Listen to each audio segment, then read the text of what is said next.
Pilləkənlərə oxuyur.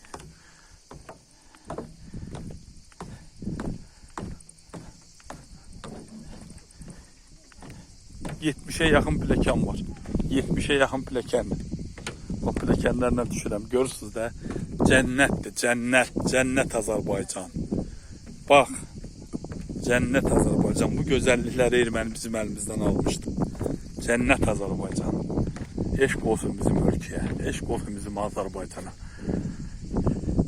Eşq olsun Azərbaycan döyüşçülərinə, prezidentimizə və bütün nazirlərimizə, bütün Ali Baş Komandanımızın, Müdafiə Nazirimizin, hamısının canını Allah sağ eləsin, döyüşçülərimizin. Bəh.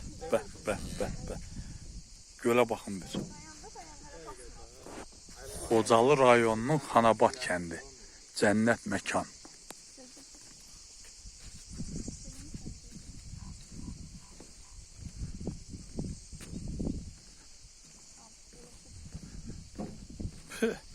Gözəlliyə baxın.